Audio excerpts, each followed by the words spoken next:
Good morning বন্ধুরা, মম blog আর নিবেদিতা চ্যানেলে তোমাদের সবাইকে স্বাগত। দেখো আজ ব্রেকফাস্টে খেলাম মেথির পরোটা। তারপরে বাজার থেকে এলো ইলিশ মাছ, তো সেগুলো এখন ক্লিন করা হচ্ছে।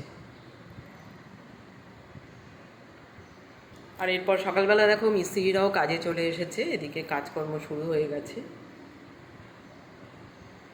তো জোর কদমে কাজ চলছে এইদিকেও।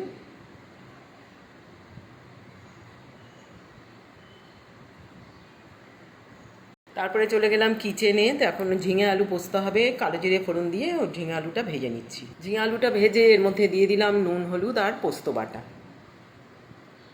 তারপরে আলু পটল দিয়ে আর পনির দিয়ে কারি হবে, তো ওটা ওখানে নুন হলুদ দিয়ে ভেজে নিচ্ছি। তারপরে টমেটো, আদা, কাঁচা লঙ্কা, জিরের গুঁড়ো, মশলাটা ভালো করে কষিয়ে ভাজা আলু পটলটা দিয়ে দিলাম। আলু পটলের পনির দিয়ে কারিটা কিন্তু হয়ে গেছে, আর দেখো দারুণ হয়েছে দেখতে। তারপরে আমি গিয়েছিলাম একটু ছাদে। তো বৃষ্টি পড়ছে, তো চারিদিক ভেজা ভেজা, ঠান্ডা ঠান্ডা একটু হাওয়া দিচ্ছে, ভালোই লাগছে বেশ। তারপরে দেখো লাঞ্চ তো রেডি হয়ে গেল, ভাত, রুটি, ডাল, তরকারি, পাঁপড় ভাজা সমস্ত রেডি হয়ে গেল। এবার লাঞ্চটা করব।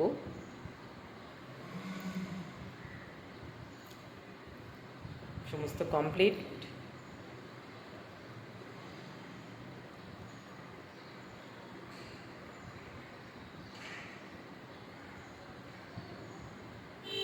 তবে আমি একটু আমার লাঞ্চটা আলাদাভাবে করেছিলাম। গোবিন্দভোগ চালের খিচুড়ি, লঙ্কার আচার, উচ্ছে আলু ভাজা, শসা, পটল ভাজা আর ভেন্ডি সেদ্ধ।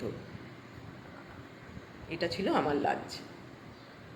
লোকনাথ বাবার তিরোধান দিবসের দিন আমার বোন পুজো করেছিল, তো পুজোটা তোমাদের সাথে একটু শেয়ার করলাম।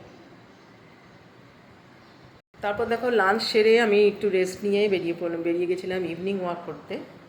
তো দেখো ভিআইপি রোডের কি অবস্থা, গাড়ি ঘোড়া চলছে, কোনো বিরাম নেই। একদম পুরো রাস্তা একদম প্যাকড হয়ে আছে পুরো।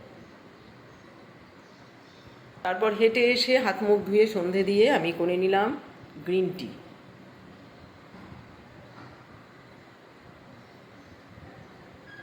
ডিনার করলাম মাটনের পাতলা ঝোল, সাদা ভাত আর সঙ্গে স্যালাড। তো বন্ধুরা, ভিডিওটা এখানেই শেষ করব। ভালো লাগলে সাবস্ক্রাইব করে দিও। বাই।